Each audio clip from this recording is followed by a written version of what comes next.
In chapter 8, it has been said that there are two paths and there is a choice that presents itself every time to us, and we have the choice of taking the one path which leads towards the path of no return, and the other path is where we are condemned to return over and over again, punarapi jananam, punarapi maranam, back to this earth. What is the life? The first life where there is no return is the spiritual life. Quite simple. The life which seeks out that ultimate truth, which is naturally, if I want to know the ultimate truth, which is the subtlest truth, I have to draw myself away from the world of matter. I cannot hold on to both. It's just not possible.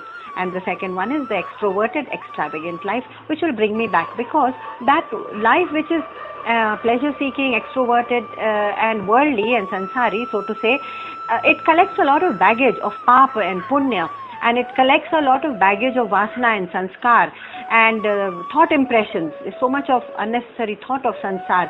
It collects, that's all baggage, and in order to live it out again according to the vasana force or momentum, we have to come back again. And therefore living in the world, in the sansar, is a tricky job.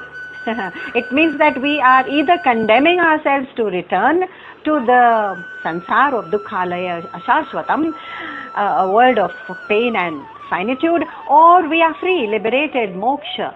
But the education of moksha is something that is unknown to the Western education system. Liberation, moksha, what is it? Whom is it for? Arey bhai, it is for every single human being. That's the only purpose.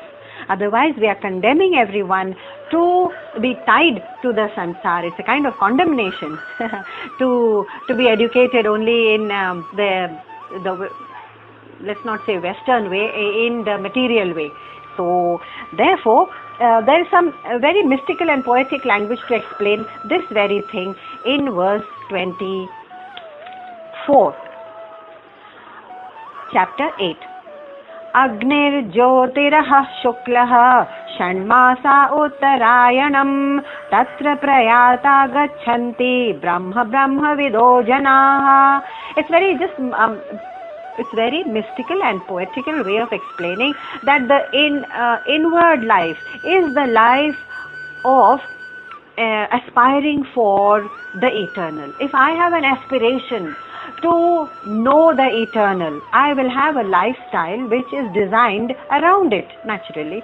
And therefore, in this verse it is literally said that such a life is akin to a life of light or fire or brightness or the sun. In fact, it is even indicative of the summer solstice, which is 6 months of brightness in the northern hemisphere, which means what? It stands for evolving, going towards spirituality, climbing up the path of spirituality.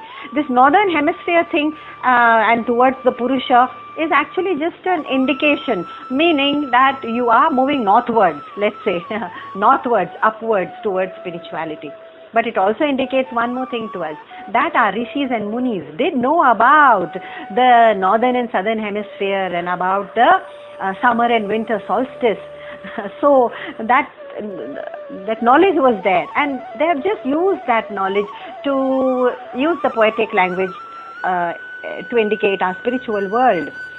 And what about the comparison to the outward life? Well, in verse 25 it says,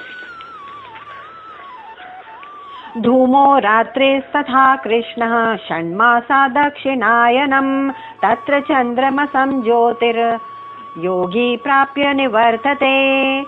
So, the other kind of life, the extroverted, the worldly, the sansari, the sensory, the material, non-contemplative life, consumeristic life that we follow, that life has been called, well, it has just been compared to smoke or night or dark fortnight or darkness or southern solstice.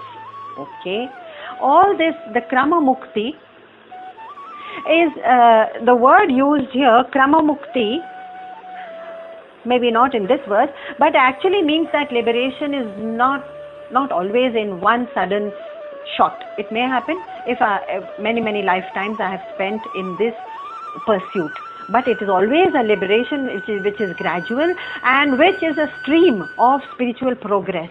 How much progress am I making today? That is what we need to watch out. And how do we do that? We can do that by choosing the path of light, the path of the sun. So number 26 says, Shukla Krishne gati hete Jagatah Shashvate Mate Ekaya Yatyana Vrittim Ananya Vartate Punaha. In fact, it is said here that darkness or the path of light, both are actually eternal. In the largest possible sense, they are eternal, and the aspirants towards each of these are different. So the one who are aspiring for the path of light, for liberation, for freedom, for moksha, will have more and more characteristics of Daivi Pravritti in them. What is the Daivi Pravritti? It is many characteristics of the personality, the Swabhava, which is now going to be enumerated in the next chapter. So end of every chapter is actually a stage being prepared for the next chapter. So in chapter 9 we will see the elaboration of what is that kind of personality which is a Daivi, which has that Pravritti, that inclination to aspire for the highest, and which is that quality. What are those other qualities of Asuri Pravrittis which are leading us downwards? So those will be elaborated in chapter 9, and we can't wait to see where do I fall in this scale of things.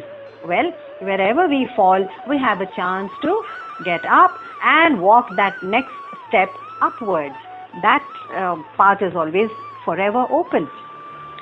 Now, Shukla, of course, is the word used for the path of light or the sun and the eternal evolutionary success, let's call it. And Krishna is Krishna, as you know, means darkness. So it stands for the moon. And the moon is just a symbol used for the devolutionary sorrow, not the evolutionary progress of ourselves, but the devolutionary path, which leads us downwards. What does it mean? Does it mean that we are always moving upwards? Well, we may take a few steps upwards, and there may be something that happens in our lives that throws us right back downwards. It could be a tragedy that we cannot handle and we sink into sorrow like Arjun, or it could be something so tempting that we say, okay, spirituality can wait, let me handle this part of life first, let me first take care of my material needs. I may fall anytime, not because I am so weak. Anyone can fall. Even the rishis have been known to fall. And you know the very famous story of Vishwamitra and Menaka. So Menaka had been sent on earth just to breach the very penance of Vishwamitra. Why? Because Indra was afraid that the penance was so strong that Vishwamitra would actually become very powerful because of that meditation. Which indicates what? It indicates to us that meditation has that power, that kind of power, that it can even shake the confidence of Indra. And sometimes we shift our focus and think about the frailties of Indra's nature in this story and say, oh, Indra was so insecure. Okay, so who cares? We are not talking about that. We are saying that even Indra could see the power of meditation in Vishwamitra, that he had to send Menaka to breach his penance, which he did actually. So even Vishwamitra, even someone like him can slip, but he picks himself up.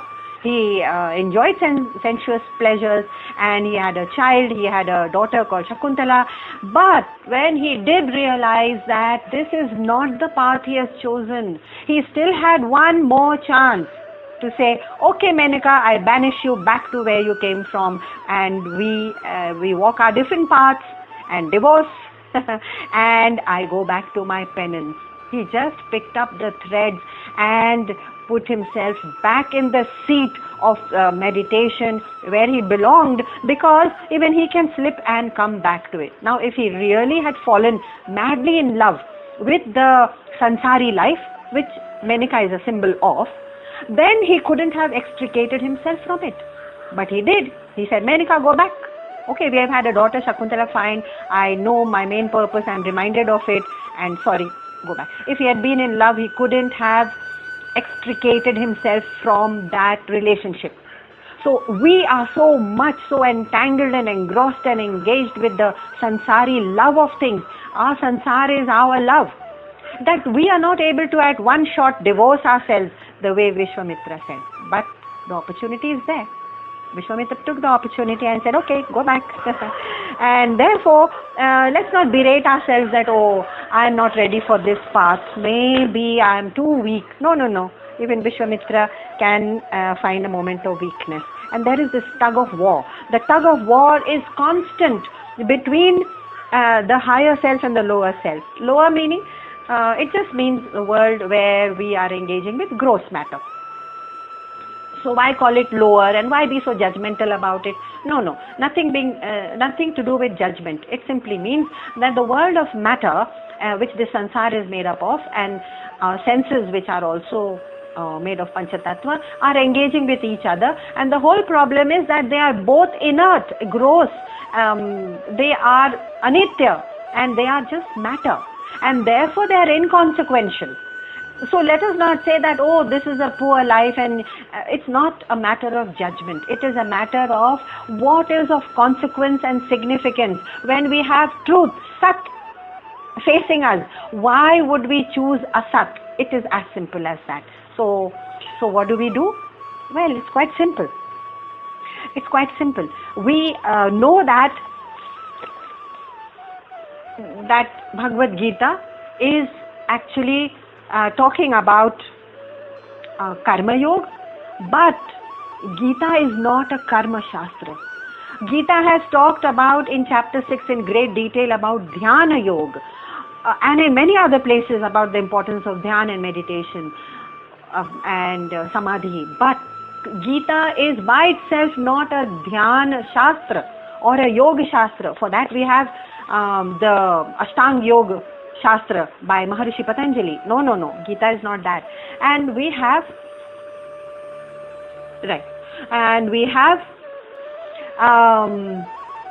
Karma Yoga, we have Sannyasa Yoga, we have Dhyana Yoga, we have Bhakti Yoga to identify with something higher. But Gita is not a Bhakti Shastra. Gita is only a Moksha Shastra. And that's why we sometimes lose our way and we wonder why is it that we cannot figure out what Gita is talking about. It is a Moksha Shastra only. How is it? Because we find that there are 5 kinds of moha, that is delusion. Moksha from what? From moha, that is delusion. 5 kinds. The first kind is Maya. The world is real and I am real and I am interacting with the real world. Maya, first delusion. The second delusion, that there is a limitation of space, that I am so and so and I am going to exist during for this duration of time and I am on this earth in this fashion. It's a limitation of space. No. In your deep sleep and in our deep samadhi, there is no limitation of space. And so also in our turiya state. So also after death. Third moha or third delusion, that we are living in with the limitation of time. No. Do you know whether consciousness was with you when in your youth or old age or childhood or in your deep sleep or in your dream? Yes, we know. But then we are not conscious. We think that there was a transition in time. Oh, I was young. Oh, I was pretty. Oh, I was here. Oh, I was in such a state of mind. And I was at the peak of my career. There was this is and was and will be future tense. Consciousness knows no tenses. It is complete and whole right now.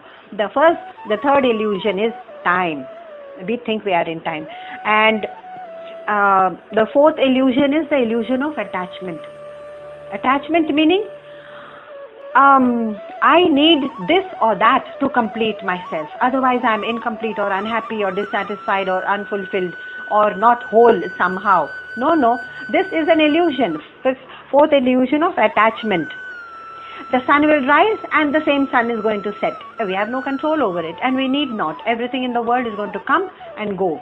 Agamapa, anetyaha. To hold on to any vyakti or vastu or paristhiti or situation is to be in that great grand delusion that all this around me, vyakti, vastu, paristhiti, situation, joy, is mine and mine forever, is the grand delusion. Moksha Shastra Gita just wants to break these 5 delusions. The next delusion is that of knowledge. Knowledge of the self is the only complete knowledge. Knowledge of every other subject in the world is going to be incomplete. I know everything I need to know about psychology, but there is always some new research. I know so much about physics, but there is always new research, and so on. Every other subject in the world, one can never know it completely. But once I know myself, I am just pure consciousness.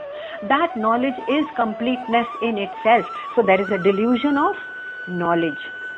And the last is the delusion of fear. The fear that I may not have this tomorrow, or there may be people who will pass away, people whom I am attached to. Exactly the delusion of Arjun. And in the battlefield, that Bhishma Pitama and Dronacharya and my dear cousins, some of them, are going to be killed by me, some of them whom I love. They're all going to be killed anyway, Kaurava.